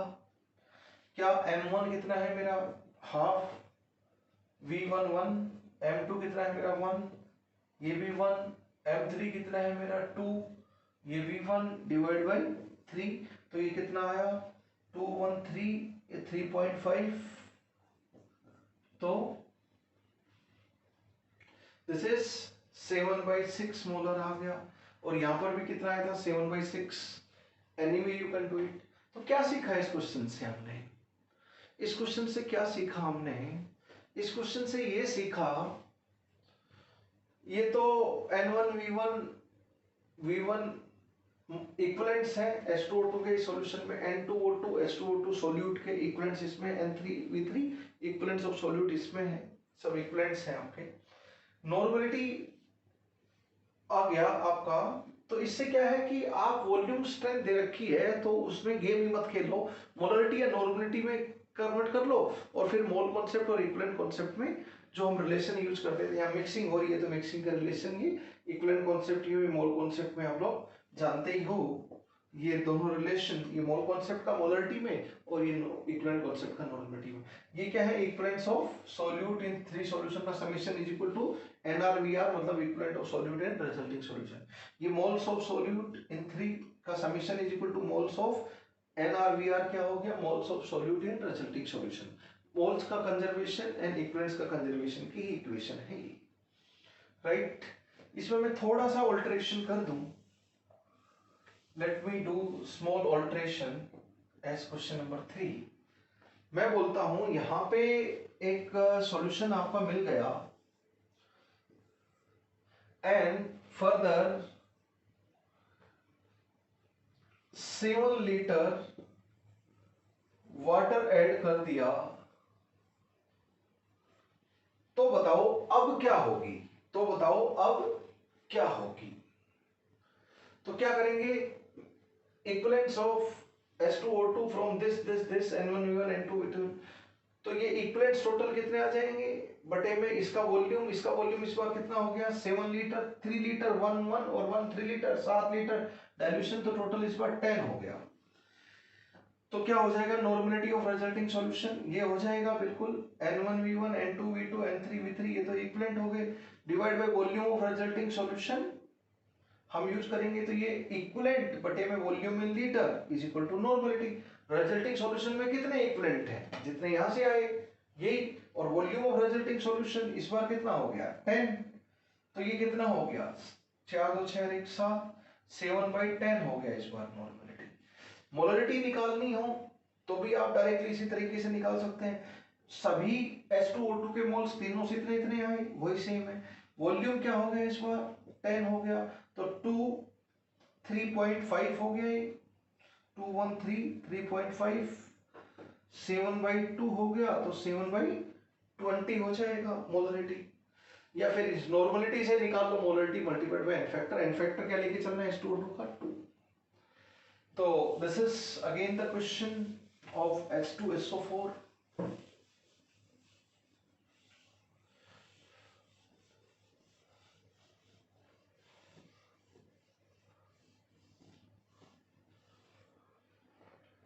H2O2 as oxidizing agent, n factor कितना 2, in acidic medium as well as in basic medium। जब ये ऑक्सीडाइजिंग एजेंट के रूप में काम करेगा तो ये H2O2 किस में रेड्यूस हो जाएगा, H2O में। बैलेंस करते हैं, ऑक्सीजन बैलेंस हो गई, हाइड्रोजन 4 हैं तो बैलेंस हो गई, चार्ज बैलेंस हो गया। तो बताओ 1 मोल H2O2 2 इलेक्ट्रॉन, तो एन फैक्टर कितना आ गया 2 आ गया। और बेसिक मीडियम में करेंगे तो 2OH आयन इधर भी ऐड करो, 2OH आयन इधर भी ऐड करो, 2OH आयन इधर ऐड करूंगा और 2OH आयन उधर ऐड करूंगा, तो क्या आ जाएगा ये 2H2, 2H2 से 2H2 चला गया, तो ये क्या आ गया H2O2, 2H2 तो चला गया, 2OH नेगेटिव बच गया फाइनली, तो ये बेसिक मीडियम में हो गया, एन फैक्टर 2 है। एसिडिक मीडियम में और बेसिक मीडियम में दोनों में H2O2 ऑक्सीडाइजिंग एजेंट के रूप में काम बिंदास करता है, लेकिन एसिडिक मीडियम में ऑक्सीडाइजिंग एजेंट की फॉर्म में ऑक्सीडाइजिंग पावर ज्यादा इफेक्टिव, ज्यादा स्ट्रॉन्ग होता है। दोनों मीडियम में ऑक्सीडाइजिंग एजेंट के रूप में काम कर सकता है H2O2, लेकिन एसिडिक मीडियम में ज्यादा स्ट्रॉन्ग ऑक्सीडाइजिंग एजेंट होता है। अब एन फैक्टर तो 2 ही है कोई भी मीडियम हो। अब H2O2 एज रेड्यूसिंग एजेंट, ये भी हम पहले नोट लिख चुके हैं, H2O2 का एन फैक्टर 2। तो जब रेड्यूसिंग एजेंट है तो खुद में ऑक्सीडाइज होगा, एसिडिक मीडियम में भी और बेसिक मीडियम में, दोनों में बिंदास, इन बेसिक मीडियम दोनों में ही ऑक्सीडाइज रेड्यूसिंग एजेंट के रूप में काम करता है। जब रेड्यूसिंग एजेंट के रूप में काम करता है तो खुद को ऑक्सीडाइज करेगा H2O2। प्रोडक्ट भी आपको पता होना चाहिए, जब रेड्यूसिंग एजेंट के रूप में काम करता है तो खुद को ऑक्सीडाइज करके O2 में ले जाता है, जब ऑक्सीडाइजिंग एजेंट के रूप में काम करता है तो खुद को रिड्यूस करके H2 में ले जाता है। H2O2 O2 हो गया, बैलेंस करें, हाइड्रोजन बैलेंस हो गया, ऑक्सीजन बैलेंस हो गया, चार्ज बैलेंस करें तो 2, बताओ क्या एन फैक्टर आ गया। अब क्या करें, बेसिक मीडियम में करना है तो 2OH आयन इधर भी ऐड करो, 2OH आयन इधर भी ऐड करो। तो 2OH आयन अगर इधर ऐड करते हैं यहां पे तो O2 हो गया, प्लस इसको 2H2 लिख दूंगा, प्लस 2 इलेक्ट्रॉन। तो अब भी एन फैक्टर कितना है, 1 मोल से 2 मोल ऑफ इलेक्ट्रॉन हो गए, तो एन फैक्टर अभी भी क्या है, 2 है।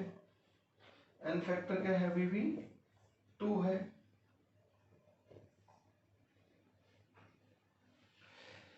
पर बेसिक मीडियम में ज्यादा स्ट्रॉन्ग रेड्यूसिंग एजेंट के रूप में काम करता है और एसिडिक मीडियम में ज्यादा अच्छा ऑक्सीडाइजिंग एजेंट के रूप में काम करता है। तो H2O2 act as acidic medium in acidic and basic medium दोनों में वो ऑक्सीडाइजिंग एजेंट और रेड्यूसिंग एजेंट दोनों के रूप में काम करता है, लेकिन ज्यादा अच्छा ऑक्सीडाइजिंग एजेंट एसिडिक मीडियम में रहता है और ज्यादा अच्छा रेड्यूसिंग एजेंट बेसिक मीडियम में H2O2 एक्ट करता है। पर आपको इन चीजों से बहुत ज्यादा मतलब है नहीं, आपको इसके एन फैक्टर से मतलब है कि इसका एन फैक्टर 1 है। अब एज ऑक्सीडाइजिंग एजेंट कब, जैसे H2O2 की रिएक्शन अगर हम I नेगेटिव से करवाएं जैसे Ki से, तो ये खुद को रेड्यूस कर लेगा और I को I2 में, ये आपका ऑक्सीडाइजिंग एजेंट हो गया। H2O2 फेरस आयन को फेरिक आयन में ऑक्सीडाइज कर देगा, ये सब एज ऑक्सीडाइजिंग एजेंट है ना। H2O2 एज ऑक्सीडाइजिंग एजेंट में टाइट्रेशन में आयोडाइड को I2 फेरस को फेरिक में, इसका एन फैक्टर तो आप जानते ही हो, बहुत सिंपल, एन फैक्टर 1 हो जाएगा, इसका एन फैक्टर 2 हो जाएगा, एन फैक्टर 1 हो जाएगा, इसका तो एन फैक्टर 2 है ही, बहुत ही आसान चीज है। रेड्यूसिंग एजेंट जब H2O2 KMnO4 या फिर K2Cr2O7 के साथ रिएक्शन करेगा तो इस बार किसका काम करेगा, ही रेड्यूसिंग एजेंट के रूप में काम करेगा, क्योंकि ये तो बड़े बिंदास all time famous redox reaction में ऑक्सीडाइजिंग एजेंट है। ये क्या चला जाएगा, इस बार O2 में चला जाएगा। एसिडिक मीडियम में अगर है H2SO4 डाल रखा है तो ये Mn+2 में चला जाएगा और ये Cr+3 में चला जाएगा। इसका एन फैक्टर 5 और इसका एन फैक्टर एवरग्रीन 6 और H2O2 का तो एन फैक्टर 2 ही होता है। तो H2O2 as reducing agent KMnO4 K2Cr2O7 के साथ टाइट्रेशन में काफी कॉमन, आयोडाइड और फेरस को I2 और फेरिक आयन में ऑक्सीडाइज कर देता है। ये बहुत ही कॉमन रिएक्शन है जो टाइट्रेशन के टाइम पे आपको काम आएंगी, टाइट्रेशन के टाइम पे आपको काम आएंगी। तो बच्चों बहुत सारे हम लोग न्यूमेरिकल करेंगे इसके ऊपर, we will do many numericals, कुछ न्यूमेरिकल थोड़े सोल्व कर लेते हैं, काफी लंबा टाइम चला गया हमारा।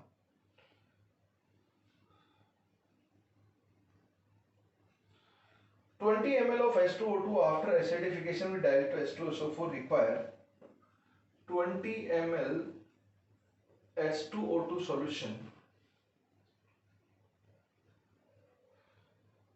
on acidification require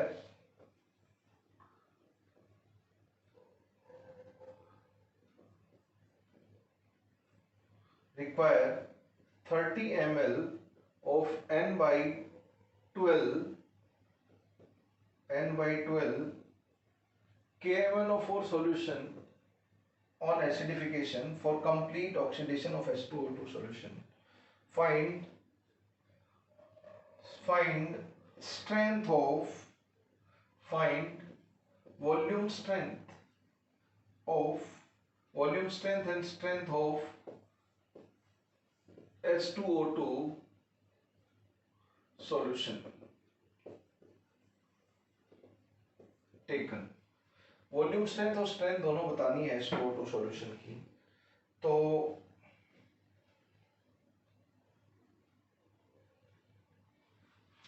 देखो हमें तो ये ऑक्सीडाइजिंग एजेंट है, ये KMnO4 ऑक्सीडाइजिंग एजेंट है, सबको पता है, और H2O2 रिड्यूसिंग एजेंट है।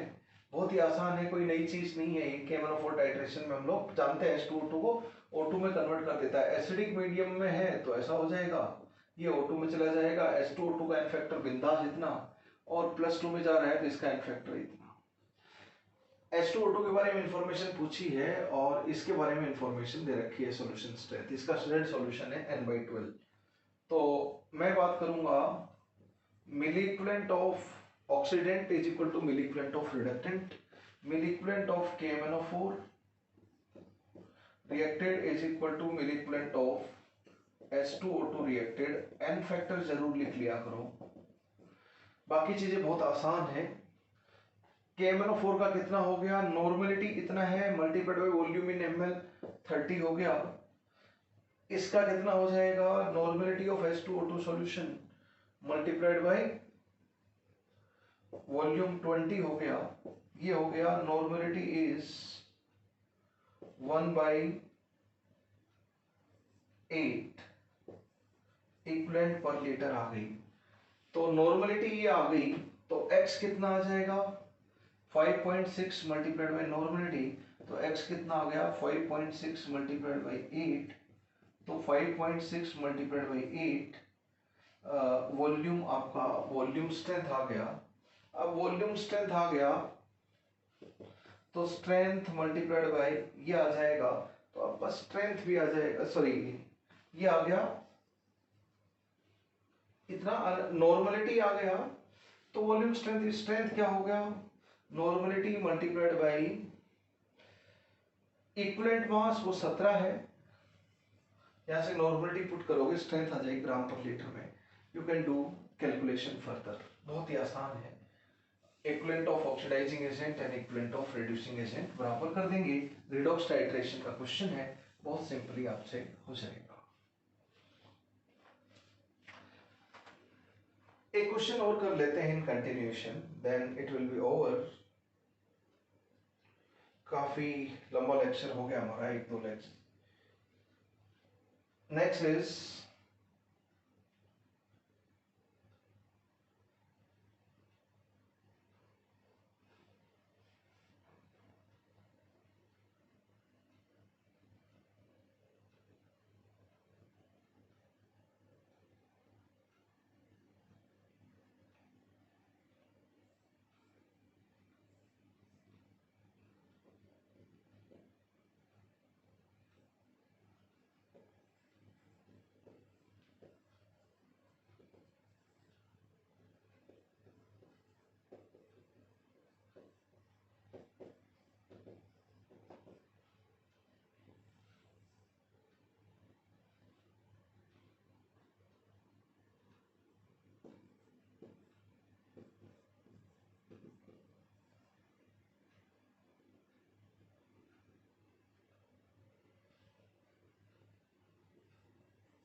देखो बच्चों, एक सॉल्यूशन बनाया KMnO4 का 31.6 ग्राम KMnO4, एसिडिक मीडियम में KMnO4 का सॉल्यूशन है। KMnO4 का 31.6 ग्राम आपने ऐड किया और इसका जो मोलर मास होता है वो आप 154 होता है। Definitely we can use it. यहाँ पे 10 लीटर सॉल्यूशन लिया एक बड़े से फ्लास्क में और 10 लीटर सॉल्यूशन बनाया कैसे, फॉर्म बाय एडिंग इतना gram of H2O2 sample in water. 340 gram H2O2 है पर उसमें प्योर H2O2 नहीं है क्योंकि परसेंटेज प्योरिटी तो पूछा ही है पर रिएक्शन में क्या टेक पार्ट करेगा, सिर्फ प्योर वाला। टोटल सैंपल 340 ग्राम है पर KMnO4 के साथ कौन रिएक्ट करेगा, सिर्फ प्योर वाला। तो मैं बात करूंगा इक्विवेलेंट ऑफ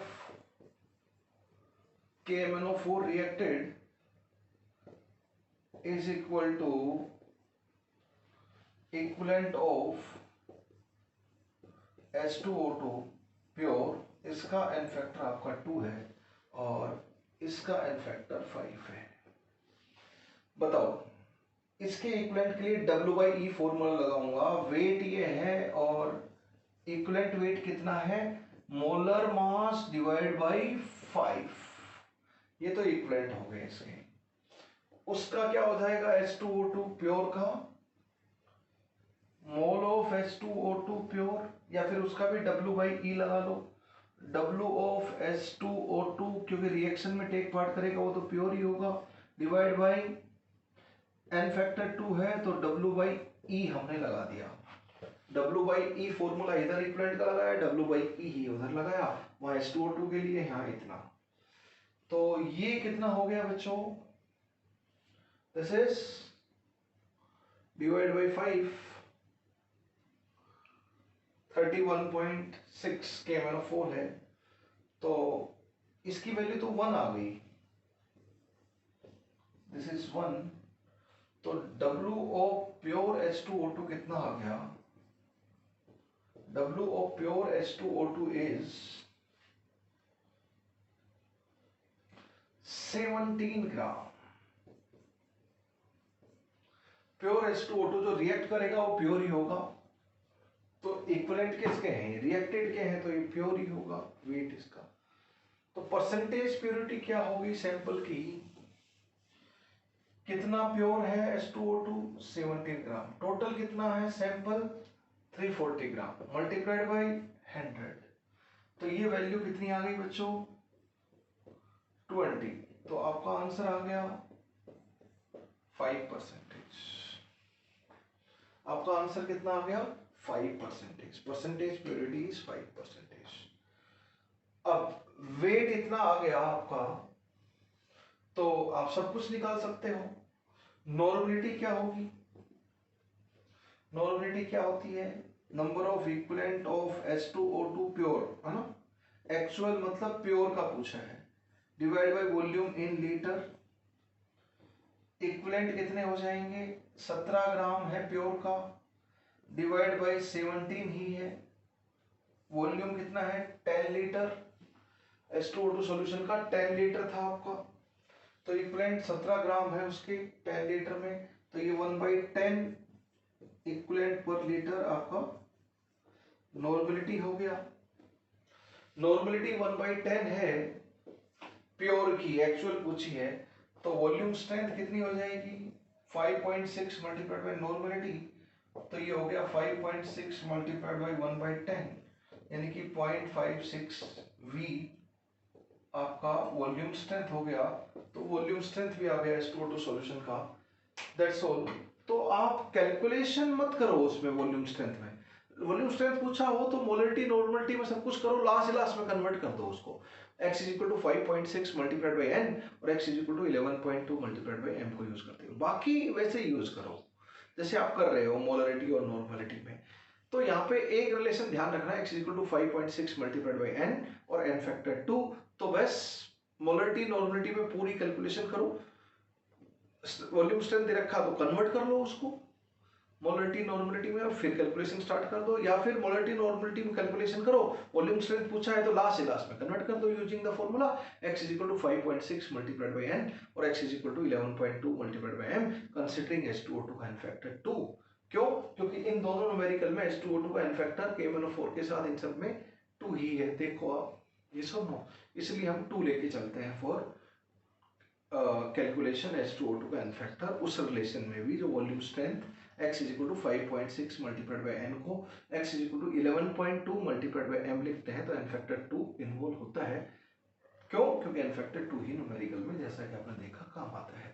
तो बच्चों वॉल्यूम स्ट्रेंथ ऑफ H2O2 के और भी हम न्यूमेरिकल कर सकते हैं, बट आपको बेसिक मीनिंग समझ में आ गया। यू कैन डू जो बिल्कुल बेसिक न्यूमेरिकल थे अंडरस्टैंडिंग ये, you can now build many more numericals on this. Time permit करेगा हम और भी बहुत सारे क्वेश्चंस करेंगे, but this is very decent beautiful idea about volume strength of H2O2 solution. तो आज से H2O2 सॉल्यूशन के लिए 11 कॉन्सेंट्रेशन टर्म हो गई। एक दे दिया जाए तो कोई भी 10 पूछी जा सकती हैं। बस एक एड ऑन रिलेशन और ध्यान रखना जो मोल कॉन्सेप्ट में सारे देखे थे, x is equal to 5.6 multiplied by n और n फैक्टर ऑफ H2O2 2। बस थैंक यू वेरी मच दोस्तों, let us finish it here, today's lecture let us finish right here। thank you very much। जय हिंद, जय भारत।